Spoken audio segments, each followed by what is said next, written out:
How does one heal through ayahuasca? What is the mechanism in your opinion? There's probably many answers to that. First off, I have no idea. To me, it's a miracle. When they talk about milagrosa medicina, miraculous medicine, I believe that. I believe that with ayahuasca, we're teetering on the frontier, on the border between this world and something mystical and magical. And so the healing, we can go through the physical healing of ayahuasca and the fact that MAO inhibitors are antidepressant and all of the research that's happening now about DMT, which I'm honestly not really up on, but all that's happening. But there's also the part of call it the intention of what could be perceived or thought of as the spirit of ayahuasca, that there is a agenda in that combination of plants, or what the combination of plants opens a person up to, that has the intention and the goal of healing. So that's a semi-mystical interpretation along with a semi-physical interpretation.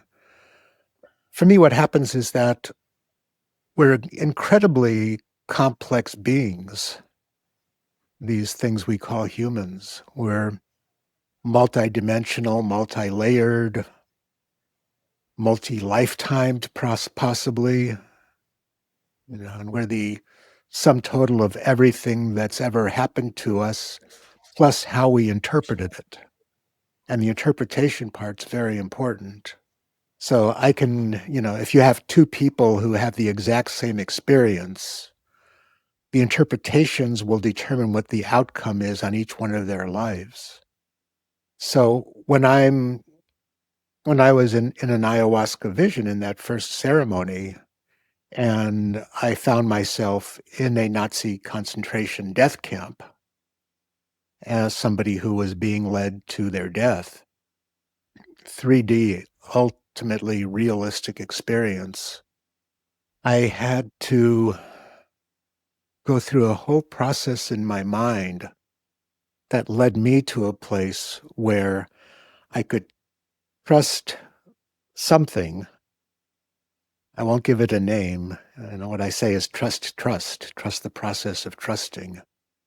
And I had to forgive everything about that experience that I was in.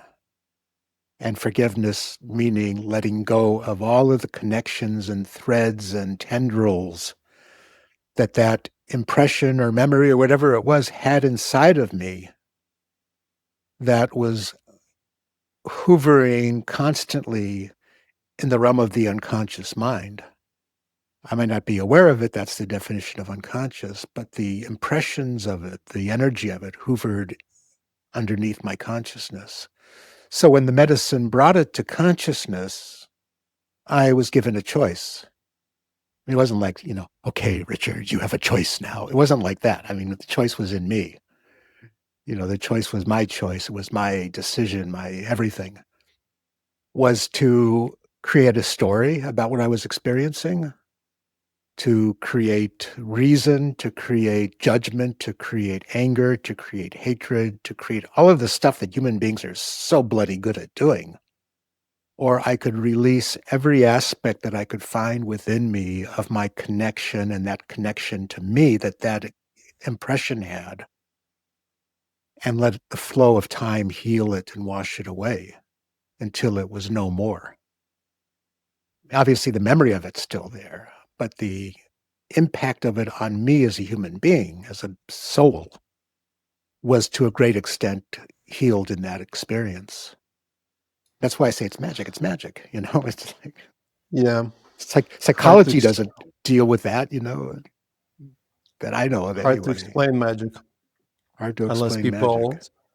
As someone who have experienced magic through medicine myself, I understand what you're talking about, but it's really hard to explain to someone.